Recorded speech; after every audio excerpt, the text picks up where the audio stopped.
Hello and welcome, Breakthrough Success listeners. I'm your host, Mark Guberti, and this is the podcast where you'll learn how to achieve the breakthroughs you've been looking for in your business and life. If you want to grow your content brand, you'll definitely want to add my latest book, Content Marketing Secrets, to your reading list. This book will teach you how to create, promote, and optimize your content for growth and revenue.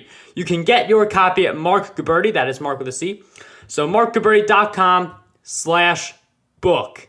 And now, let's dive right into the show. For episode 76 of the Breakthrough Success podcast, we are going to talk about not quitting on our goals and, as a result, getting those goals accomplished with our guest, Christopher Wirth.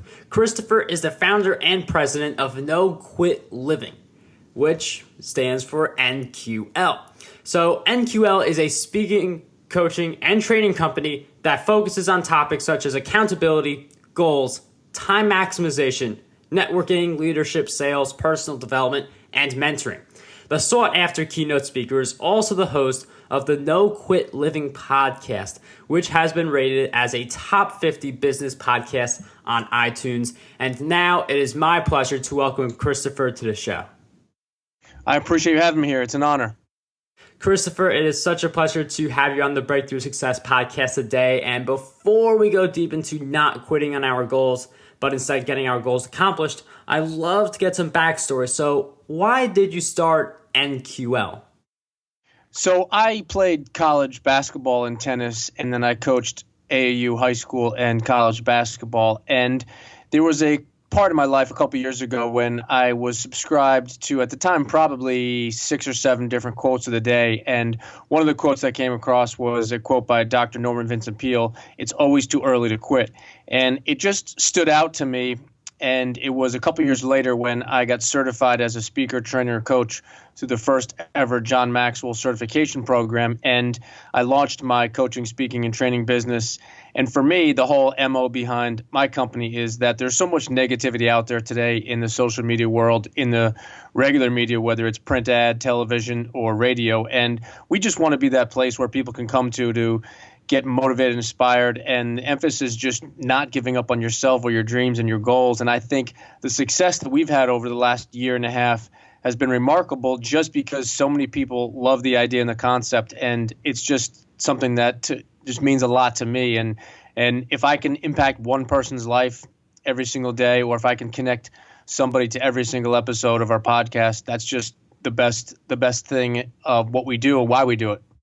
Thank you for sharing us the backstory behind NQL. And I really love the idea of providing a hub of positivity and motivation where the news can seem to get more negative as the days go by. And you've been able to come in contact with a lot of people by starting NQL. And based on all the people you've been able to come in contact with and seeing them on their journeys, some of them not being able to stick through, others getting inspired and seeing their goal to completion. Why do you think most people quit?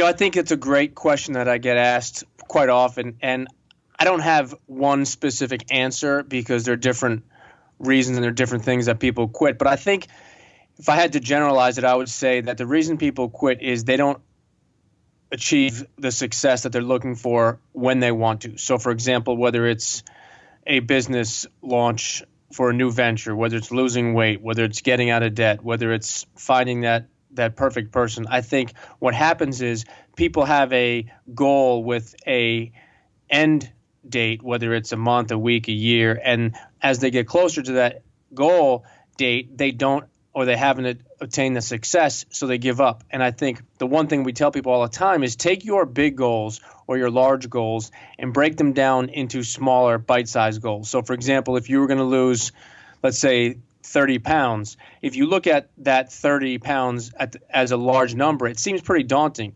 But if you break it down into the first 5 pounds and the next 5 pounds, and what happens is you put yourself in the mental frame of mind where you have small successes along the way. And if you have 5 or 6 or 7 small successes, it's the same thing as having one big success. So it's one of the things we talk about and we teach within our company is taking a large goal or large goals and breaking them down into smaller goals. So not only do you feel that you're accomplishing something, but you don't fully give up at the end. Christopher, thank you for sharing with us that generalization of why most people quit. And I love that idea of having a chain of small successes that lead up to the big goal. And in order to maintain that chain of small successes, having a strong sense of commitment is really critical for maintaining it and then eventually accomplishing that goal that you're after. So with that in mind, how can we accomplish a strong sense of commitment towards our goals so we pursue them full force? One of the things that we talk about with our clients is putting them down on paper. So taking out a piece of paper and pen and writing your goals. And then what we also tell people is you take time away from them, whether it's a day or two, and then you come back and you look at them. And a lot of times people will tweak them a little bit and change them a little bit. I don't think anybody should have a goal that they just come up with within a minute and say, okay, this is what I'm going to do.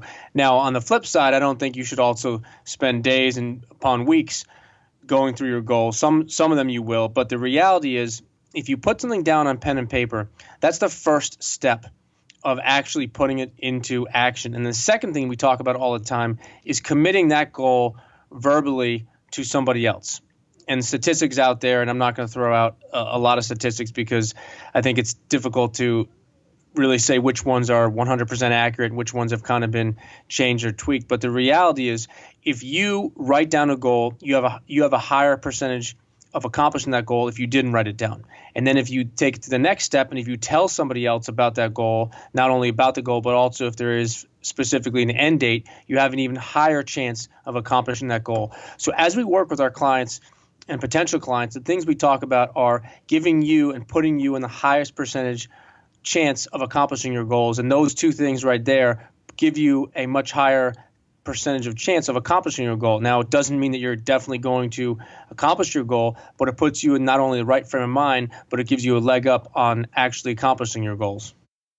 Christopher, thank you for providing those insights on maintaining that strong sense of commitment. I personally write down all my goals before I even think about accomplishing them because writing, it's one of those things that just helps so much. But as you mentioned, it does not guarantee that you'll accomplish the goal, and roadblocks and challenges just seem to be part of the process. So how can we stay positive and persistent even when quitting seems so tempting? Because for many people, it does get tempting at a certain point, but you got to be able to not quit. So how do we do that? Yeah, it is definitely tempting in many ways. I had a guest on my podcast, a gentleman by the name of Michael J. Mayer, who's a very successful author. He's one of the top real estate agents in the country. And one of the things he said really stood out to me, and I think it maybe answers the question a little bit, is he said, Chris, it is perfectly okay to stop and to reassess where you are and maybe make a tweak or make a change. He said, but it is not okay to fully give up and quit. And the way he said it and how he said it within the interview just really stood out to me because I think that's something that people, I think, miss in regards to actually giving up versus stopping and reassessing where you are and maybe taking a different angle or maybe making a change. And I think that's a big thing that we talk about now with within our company, both on the podcast as well as when we're doing coaching and training as well as some of our keynote speaking, is it's important to look at your goals from the beginning to end. And when you get to that point where you want to give up, that's where we recommend people is, okay, don't just throw in the towel and completely give up. Let's stop for a minute. Let's reassess where we are, and let's take a real hard look in the mirror and say, okay, do I need to change this? Do I need to tweak this? And then based upon that analysis, you attack it a little bit differently. But the key point is that you didn't fully give up at all. You just stopped, reassessed where you are, and made a better decision of how to approach the next phase of that attempted goal. And I think that's a big thing that we really talk about all the time is it's okay to stop and it's okay to reassess and really take a hard look at it and where you are and where you need to make adjustments, but don't ever fully quit and throw in the towel. Staying positive and persistent is definitely very important for goal achievement because quitting, that is definitely going to be tempting during that process. But some people, they have the positive and the persistence down. They're able to continue to put in the work that is necessary to achieve their goals. But these people, they also want to prosper as well. And I feel like we all want to prosper. Not everyone is there. You have some people really putting in the work, but for some reason not being able to prosper. So how can we prosper from what we're doing? That's a good question. And I think it comes down to something we talk about also, which is surrounding yourself with the right like-minded individuals. And as you tell those people about your goals and your objectives, those are the ones that you want to have in your corner. So to be able to be prosperous and to be able to keep going when you do want to give up is having those important people in your corner. And the reality is everybody's not going to be that key person that's going to be in your corner. And that doesn't mean in any way that you need to cut people off. But the reality is, as you're going through different struggles and obstacles, and as you're going and looking to achieve your goals, you want to have the right amount of people in your corner, but you also want to have the right people.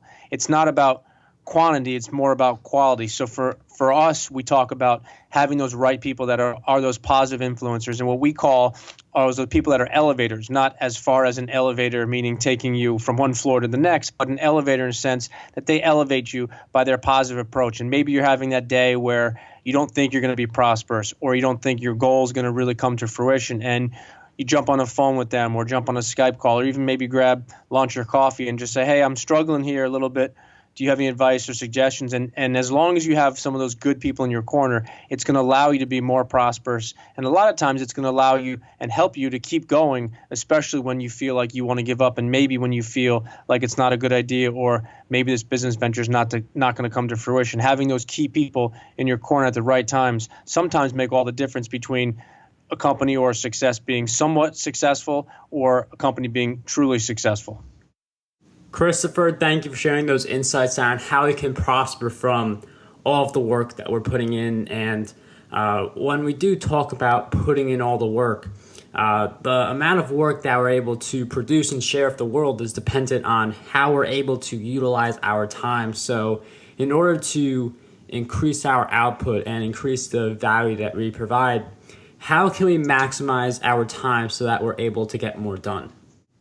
That's one of our most favorite topics. It's something that we probably talk about every single episode, is time maximization.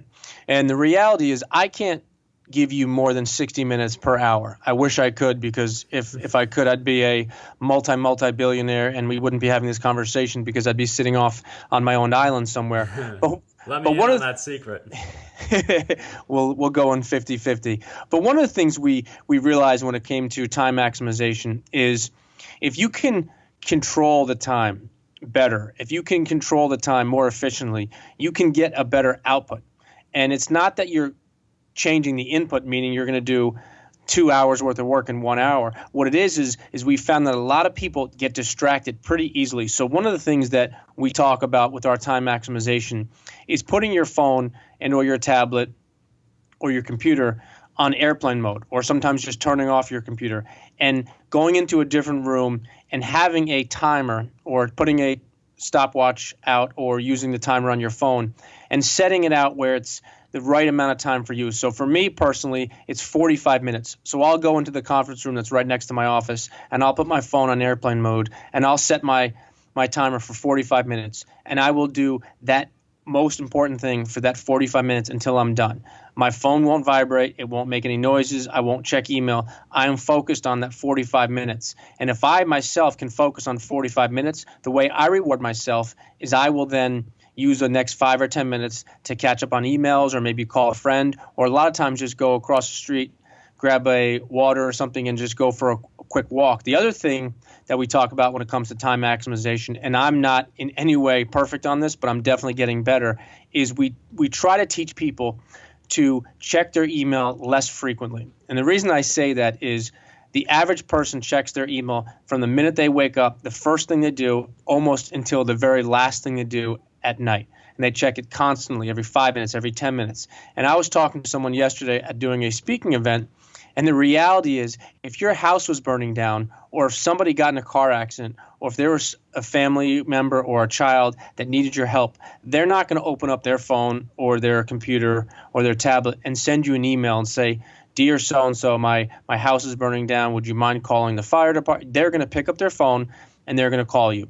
So the thing that we talk about is taking those time blocks and really maximizing them, as far as putting your phone or your device on airplane mode and focusing for whatever that time is for you. And the one thing I do recommend to people is find out what that their time frame is. And like I said, for me, it's 45 minutes. That works perfectly for me. And then the other component is to check your email less frequently, focus on the most important things that you need to do each and every day, and then check it later when you have time. And what's going to happen is people are going to realize that you're not checking your email 50 times a day, and they're going to realize that if it's something that's really important, they're going to call you or they're going to send you an email and ask you to speak to them later. So it's those are the two strategies that we really talk about quite often with our company. Christopher, thank you for sharing those insights on how we can maximize our time. And it definitely seems like a topic you could talk about for over 60 minutes. But I mean, we want to condense the episode. We don't want to expand it that much. But I feel like another question that would be right up your alley is this next one that I love to ask all the guests on the show. And that question is, what do you believe holds most people back from reaching their full potential? I think it's fear of the unknown and fear of failure. It's something that definitely, I think everybody definitely encounters in some way, especially when they're doing something new. So for me, this past April, when we launched our podcast, it was something that I hadn't done before. So back in January, February, March, I was going through those questions, asking myself, what happens if it's not a success? What happens if we can't get enough guests? What happens if we don't have enough listeners? And I think the second component to that is it's the paralysis by analysis, where you always think about every single potential obstacle or every single challenge, and all of a sudden it's a week, 2 weeks, 5 weeks go by, and you realize that you're nowhere closer to launching that podcast or starting that company. So for me, the two big things are fear of failure and fear of the unknown. Now, I don't want in any way to share with your listeners the idea that they should just jump into things blindly, but the reality is that you should prepare to the best of your ability, but you should also go ahead and start that business or start that company or launch that podcast when you've done the research and when you've prepared yourself for the best of your ability. Because the reality is you can prepare day in and day out, and you're still going to encounter things down the road that you probably hadn't thought about. But if you've done the research, you put in the time and the effort before that, you should not allow that fear to stop you. Now I don't mean you just jump into it and say, I'm going to be unbelievably successful, I'm not going to really work. No, but if you do the right amount of research, you put the work in, you put the effort in, the fear gets less and less and less. And John Lee Dumas, who was a guest on my show, and I was very fortunate to be a guest on his show, that was one of the things he spoke about early on in the interview. Is I asked him one of the things that he was afraid of early on, and it was launching his podcast. And he shared a story that there was many months where he didn't launch it, and then finally he was speaking with someone, and within a couple of weeks he actually just went ahead and launched it. And I really love how you're bringing up podcasts, because I got to share my own story. I don't want to make it too long, but similar story where I hesitated for a little bit, and then I don't know how it came about, but something clicked. I was like, I'm going to launch it. And before I could think, I just suddenly launched it. Like, I did a lot of research up front to figure out how to make it work, but there has to be a point where you say, I have what I need. I'm just going to go right into this before I could think of any fear that's going to hold me back. No, I love it, and I think that's so important for your listeners to take away is the importance of doing the work and the research. But it gets to a point where you're standing outside the pool and the water is a little bit cold, but by you standing there for 5 minutes or 10 minutes, it's not going to warm up at all. So just go ahead and jump in. I really do love that metaphor, and I'm thinking about that right now. I mean, that makes a lot of sense. We do definitely hate that cold water. Because, part of it is we're going to have to face certain challenges along the way. Like with podcasting, there's certain challenges. With any goal that we pursue, there's going to be some challenges along the way. And with that in mind, I'm wondering if you could share with us one big challenge that you have faced in your journey and a powerful lesson you learned during that challenge. Yeah, that's a very, very good question. And for me, it was launching my business, No Quit Living.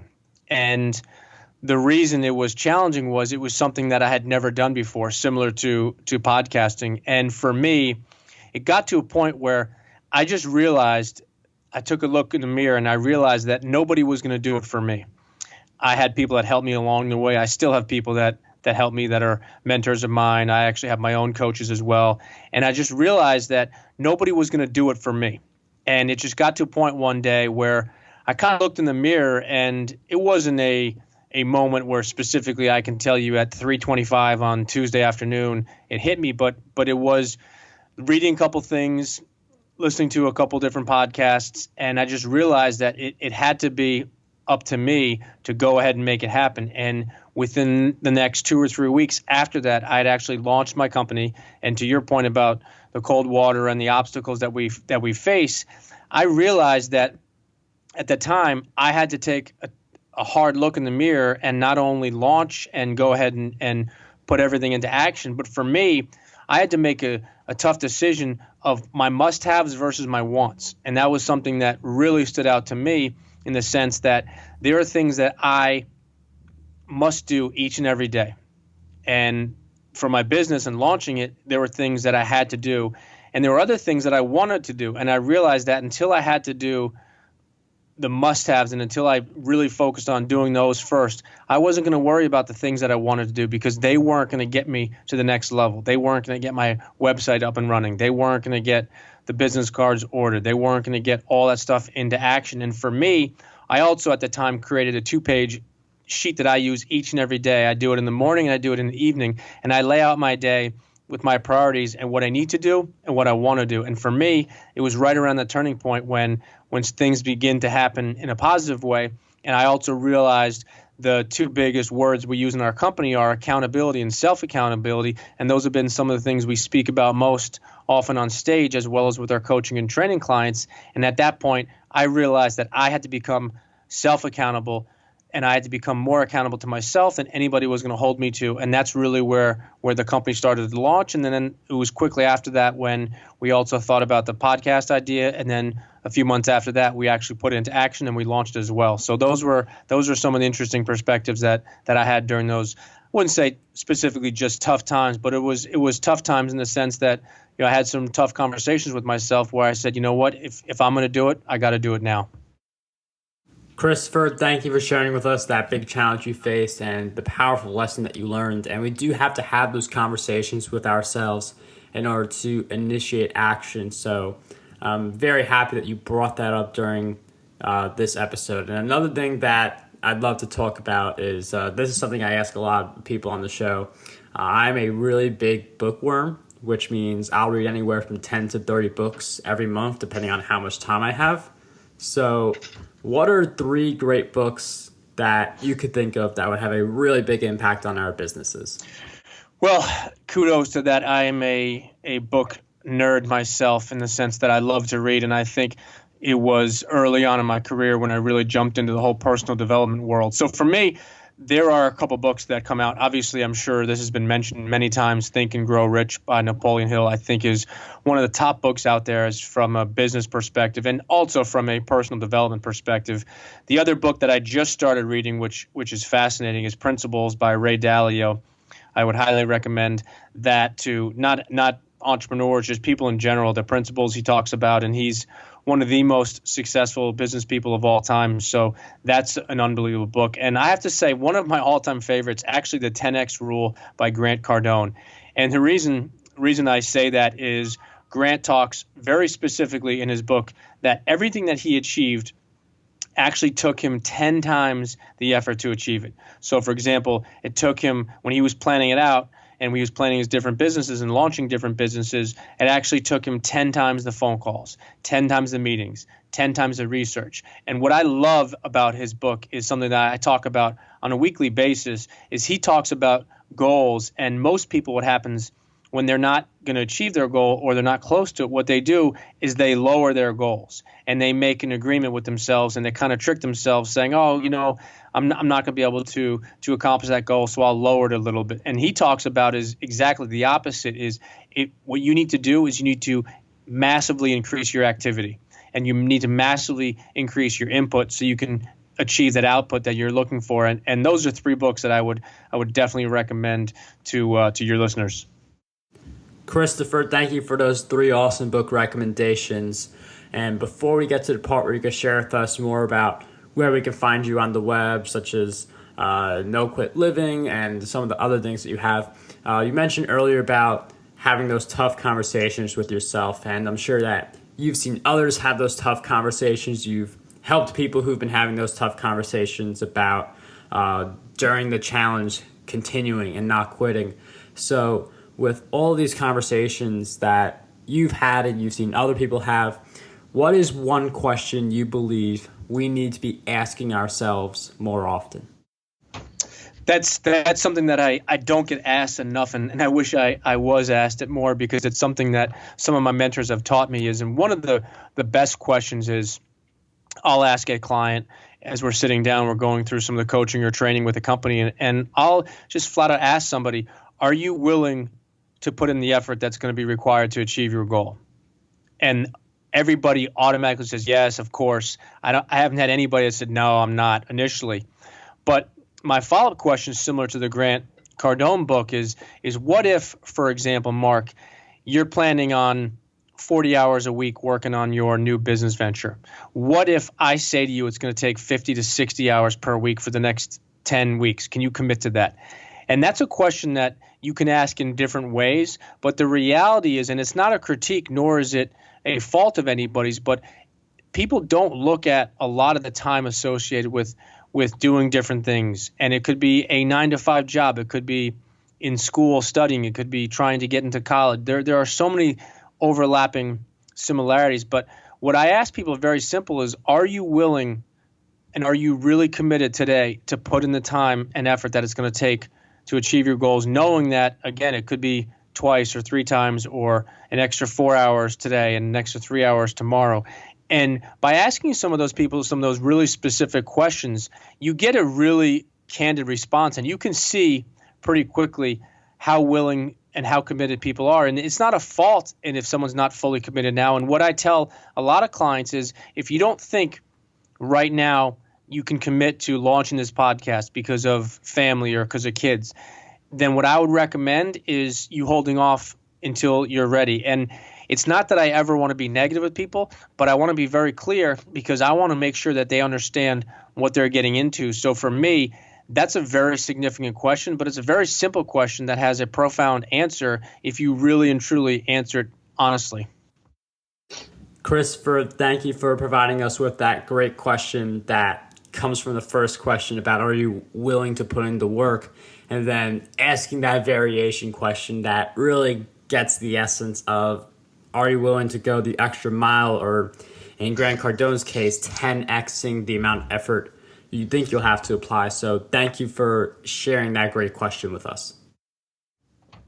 No problem. It's something that I'm passionate about. And like I said, I've been very fortunate to have a lot of mentors that have helped me along the way. And I think John Maxwell, who's a friend of mine, not in any way are we best friends, but he's a friend and he's a mentor, because I was able to spend some time with him during the training program.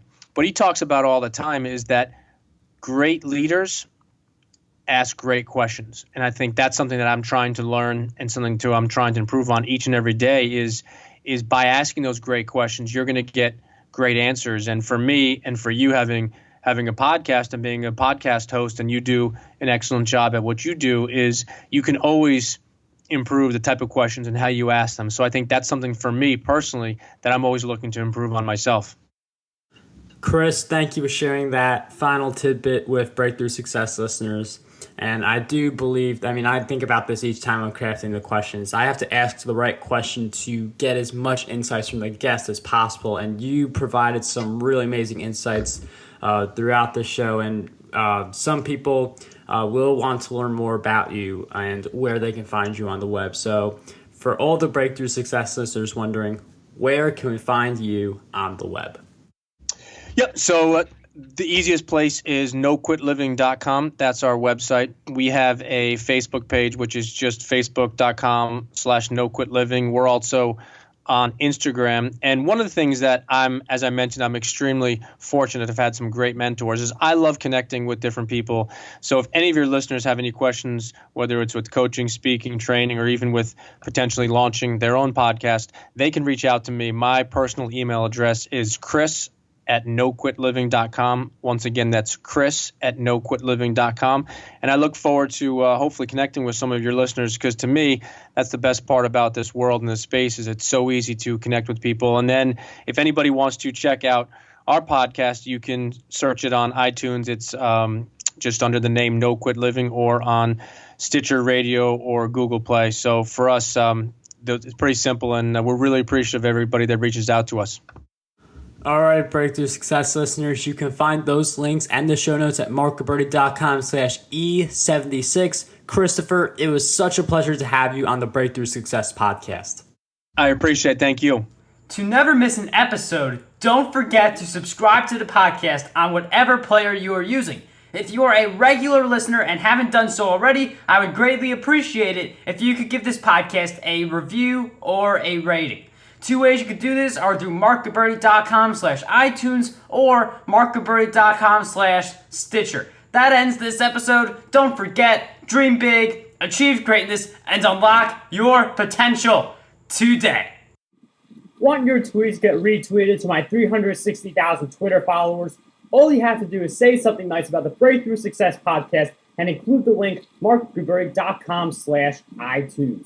Once you've posted that tweet, email me, mark@markgilberti.com, and I will retweet your tweet to my 360,000 followers. This podcast is a production done by Mark Gilberti. For more insights, head on over to markgilberti.com.